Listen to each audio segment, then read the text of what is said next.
New admission open Oxford green public school new bypass Bhogaon Mainpuri. हमारे यहाँ best qualified teachers द्वारा शिक्षण कार्य की व्यवस्था, बेस्ट एजुकेशन सिस्टम एवं बेस्ट फैकल्टी की सुविधा, लाइब्रेरी एवं लेबोरेटरीज की उचित व्यवस्था, बच्चों को लाने व ले जाने के लिए स्कूल बस की सुविधा, बच्चों के खेलने के लिए बेहतरीन प्लेग्राउंड, डिजिटल बोर्ड द्वारा बेहतरीन शिक्षा की व्यवस्था, बच्चों की सुरक्षा के लिए CCTV कैमरों की व्यवस्था। अध्यक्ष Anurag Dubey advocate, high court Allahabad. Secretary Saurabh Dubey advocate. Mobile number 97 1974 5885। अपने बच्चों की बेहतर शिक्षा के लिए एक बार सेवा का मौका अवश्य दें। रखने का क्या उद्देश्य था?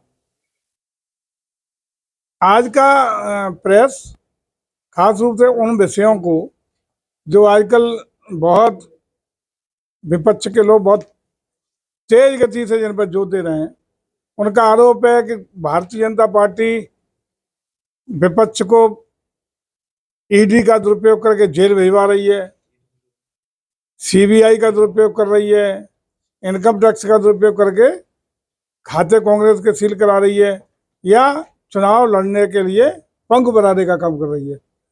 इसी के विषय का ये कहना है खास रूप से कि चाहे ED की कार्रवाई हो, चाहे अन्य जो स्वतंत्र जांच एजेंसी हैं, उन सबकी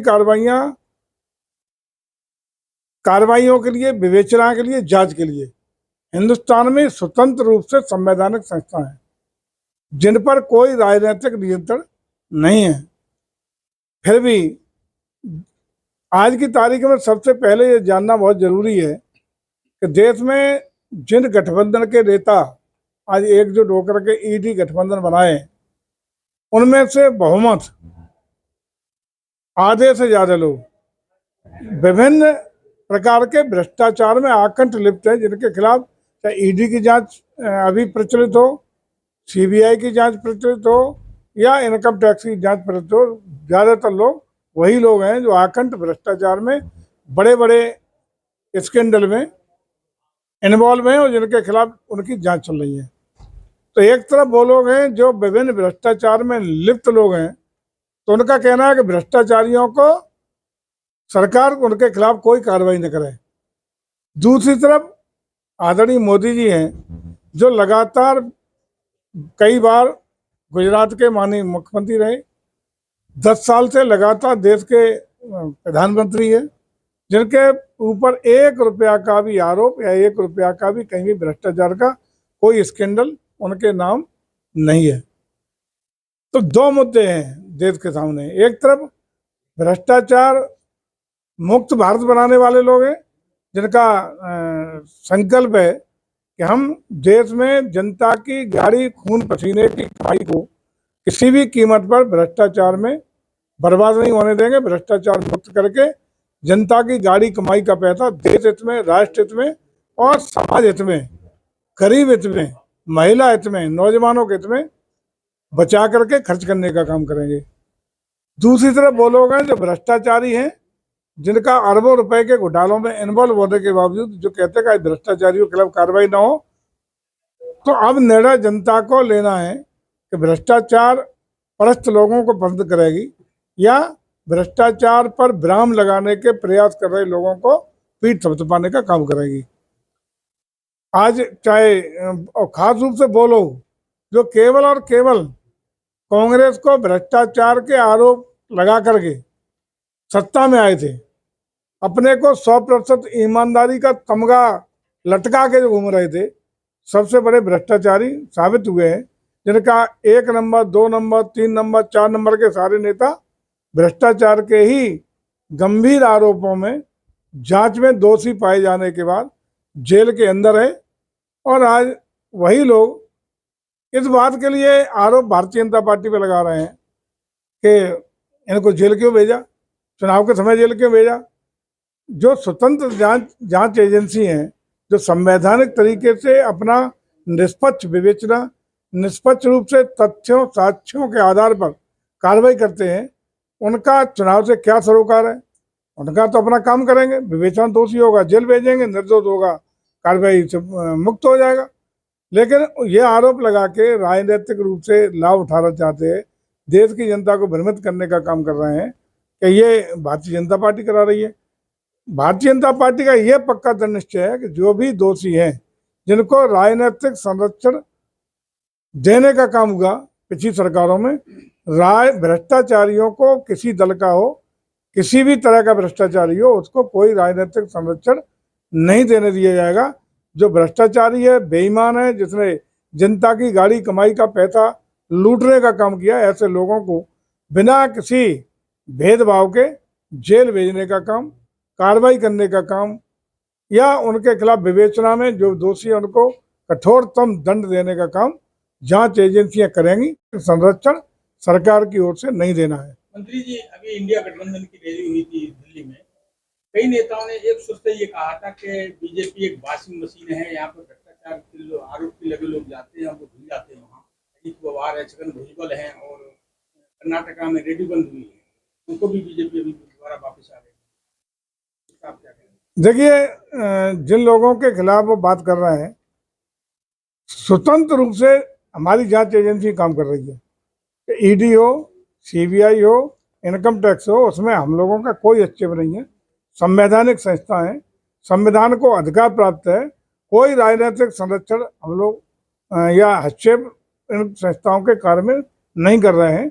जो भी दोषी हैं जेल गए हैं, जेल जाएंगे, चाहे सत्ता पक्ष का हो, विपक्ष का हो, किसी दल का हो, कोई सरोकार भारतीय जनता पार्टी नहीं रखेगी। जो भ्रष्टाचार में लिप्त है उनको कोई राजनीतिक संरक्षण नहीं मिलेगा। मंत्री, सवाल ये है कि विपक्ष ये कह रहा है कि जो भी नेता थे उन पर भ्रष्टाचार के आरोप लगे थे, वो भाजपा में शामिल होने के बाद एकदम उनके भ्रष्टाचार मुक्त हो गए। नहीं, ऐसा नहीं हुआ है। जांच चल रही है, जांच में जो भी दोषी हैं कार्रवाई हो रही है। जो निर्दोष हैं उनको हम लोग अच्छे भी नहीं कर रहे, जो निर्दोष है उनके खिलाफ कुछ नहीं होना। मैंने कहा ना, तथ्यों साक्ष्यों के आधार पर, सबूतों के आधार पर जिसके खिलाफ जो कार्रवाई अपेक्षित होगी वो होगी। और जो लोग भले ही विपक्ष के हों, यदि बेईमान नहीं है, यदि आरोप सिद्ध नहीं होता, यदि भ्रष्टाचार में लिप्त नहीं पाए जाते हैं, जांच में दोषी नहीं पाए जाते हैं, तो वो सब लोग बरी होंगे। मंत्री जी, सवाल है दो हिस्सों में है। पहला हिस्सा ये है कि भाजपा को पत्रकार वार्ता करने की जरूरत क्यों पड़ रही है। दूसरा हिस्सा ये है कि विरोधी आप पे ये आरोप लगा रहे हैं, चुन चुन के विपक्ष को निशाना बनाया जा रहा है, और ये नैरेटिव जनता भी मान रही है। क्या इसीलिए पत्रकार वार्ता की जा रही है? पत्रकार वार्ता इसलिए की जा रही है कि मुझे पता है कि कारणों से विपक्ष को परेशान करने का काम किया रहा है चुनाव के टाइम पे। ये तो उसमें कतई सत्यता नहीं है। सत्यता ये है कि जो भी भ्रष्टाचार में लिप्त लोग हैं, वो किसी दल के हों, किसी वर्ग के हों, किन्हीं कारणों से हों, कार्रवाई ईडी, सीबीआई, इनकम टैक्स, जो भी संवैधानिक संस्था है के दबाव में नहीं है। स्वतंत्र रूप से जांच एजेंसी है, वो अपने तरीके से काम कर रहे हैं। पब्लिक को समझाने की जरूरत क्यों पड़ रही है? इसलिए कि लगता है कि सिंपैथी वोट उनकी तरफ जा रहा है, या पब्लिक में ये नैरेटिव बन रहा है कि सचमुच कुछ गलत कर रही है बात? नहीं, ऐसा नहीं है। नैरेटिव न बने, ये नैरेटिव न बन पाए, इसलिए हम लोग आगाह कर रहे हैं, जनता को जागरूक कर रहे हैं। ये नैरेटिव न बने, इसलिए बताना पड़ रहा है कि जनता के बीच में ये अपने तथ्यों को प्रस्तुत कर करके बार बार चिल्ला के ये नैरेटिव न जनता के बीच में बना पाए कि हमारे साथ अन्याय हो रहा है। हमारे साथ कांग्रेस पार्टी के सभी खाते सीज कर दिए गए, तो ऐसे में कांग्रेस पार्टी के पास चुनाव लड़ने तक के लिए पैसा नहीं है। नहीं, ऐसा नहीं है।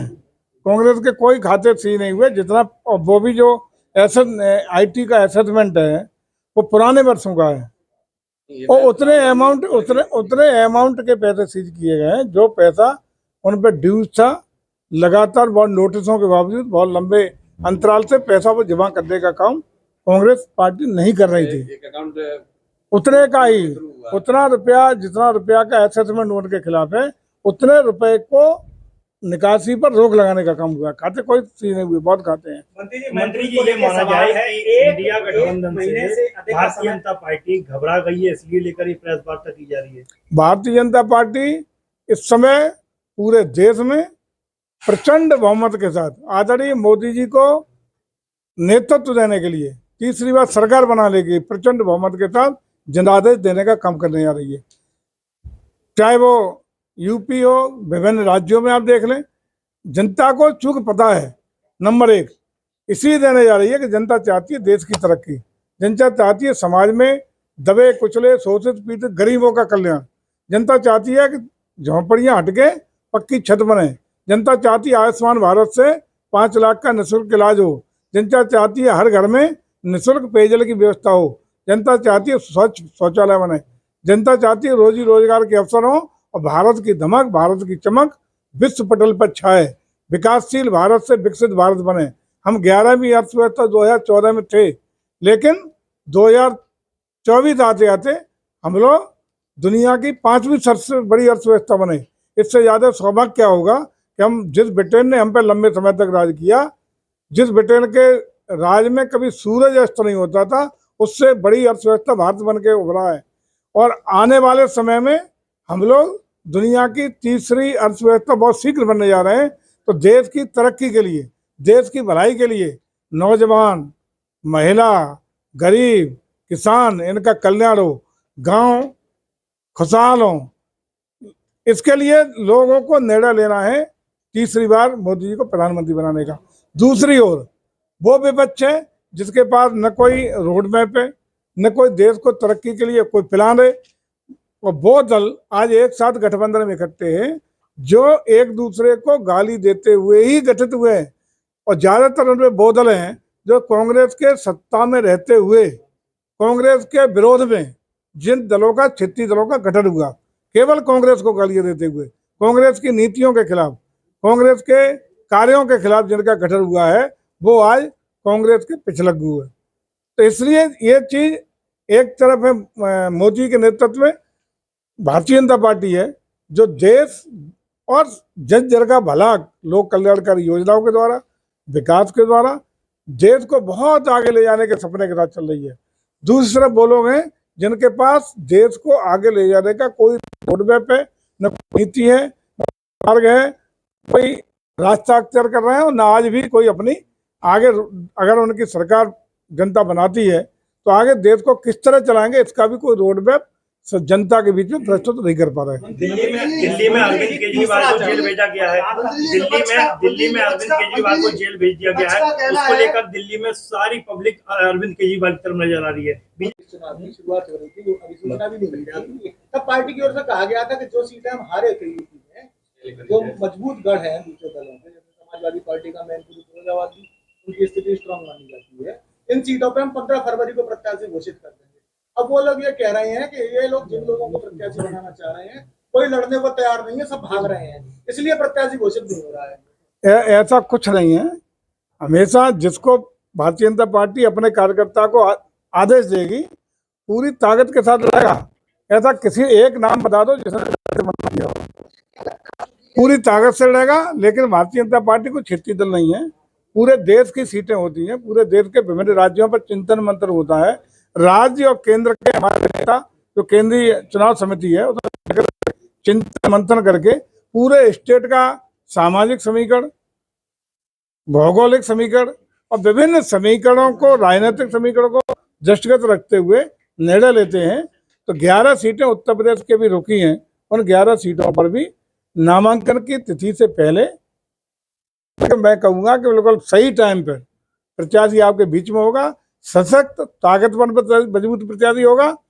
अभी तो हम 80 की 80 पूरी करेंगे, हम जो भी प्रत्याशी होगा सीट जीतेंगे, इसमें भी शामिल है। लेकिन उसमें एक चीज ये भी है मंत्री, जैसे सपा कन्नौज की सीट डिक्लेयर नहीं कर रही है, भाजपा मैनपुरी और फिरोजाबाद की नहीं कर रही है, तो क्या कहीं नूरा कुश्ती तो नहीं है ये? मंत्री जी प्रत्याशी कहीं कैबिनेट मंत्री तो नहीं होंगे?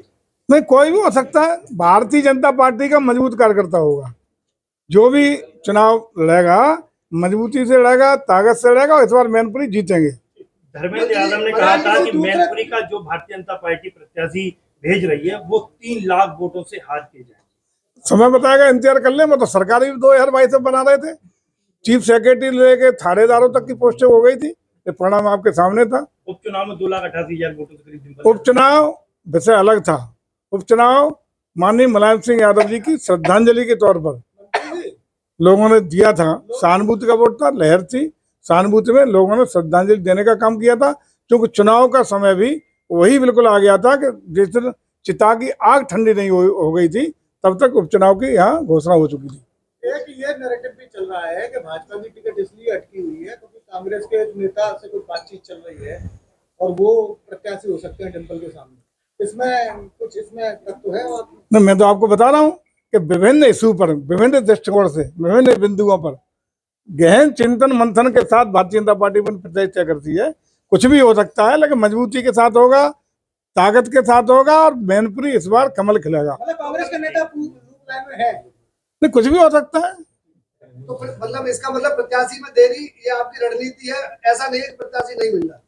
जिस कार्यकर्ता को पार्टी आदेश देगी पूरी ताकत से लड़ेगा, उसमें प्रत्याशी न मिलने का प्रश्न ही कहां से हो गया पैदा। विपक्ष का दावा है इस बार 4 लाख से जीत रहे हैं लोकसभा मैनपुरी। अब देखो, वो जीतते हैं, हम जीतते हैं, एक तो जीतेगा। लिखे टिप्पणी की थी, लेकिन बाप के उनकी सजा बेटी को क्यों मिल रही है? एक मंच पे भी देखने को मिला है, कल बधाई में, और उनका नाम यहाँ हम मैनपुरी में भी चल रहा है। हम अपने संघमित्रा मौर्य जिनकी आप चर्चा कर रहे हैं, हमारी पार्टी कार्यकर्ता हैं। हर कार्यकर्ता को कहाँ किस रूप में इस्तेमाल होना है, किस रूप में उसकी उपयोगिता है, किस रूप में उसका पार्टी उपयोग करके चुनाव में ले जा सकती है, राज्यसभा में भेज सकती है, विधान परिषद भेज सकती है, संगठन में ले जा सकती है। किसी भी कार्यकर्ता का कहाँ उपयोग करना है, ये पार्टी बहुत चिंतन मंथन के बाद तय करती है। संघमित्रा जी हमारी पार्टी की नेता हैं और पार्टी के साथ काम कर रही हैं। कल भी बदायूं में माननीय मुख्यमंत्री की बैठक में वो वहाँ थी, उसी मंच पे रो रही थी। रोना वैसे भावुक हो गई किसी विषय को लेकर। उन्होंने खुद कहा भी है कि हम किसी कोई किस्सा कहानी, माध्यमिक शिक्षा मंत्री बगल में बैठी थी, कोई किस्सा सुना दिया, उसको लेकर के आंखों में आंसू आ गए। हो सकता है, वो तो अलग विषय है, लेकिन आंसू मंत्री मैनपुरी लोकसभा में उनको प्रत्याशी बना सकते हैं, ऐसी गवाही ना हो, कुछ भी सकता है। मैंने कहा कि किसी की उपयोगिता कहाँ हो सकती है और कब हो सकती है और किस रूप में हो सकती है, ये पार्टी तय करेगी, लेकिन सारी विकल्प और संभावना खुली हुई है। समाजवादी पार्टी ने कहा है कि संघमित्रा मौर्य जो है वो सपा के लिए प्रचार करेंगे, उनके लिए वोट मांगेंगे। सतपाल यादव ने कहा है। चलो देखते जाइए अब कहाँ दे रहे हैं। नाई कितने वाले सामने आए जा रहे हैं, कौन किसके लिए प्रचार करेगा बहुत जल्दी शीघ्र आपके सामने आ जाएगा। वो तो उनके पिताजी को भी नहीं रोक पाए, वो भी भाग गए जो उनके साथ थे।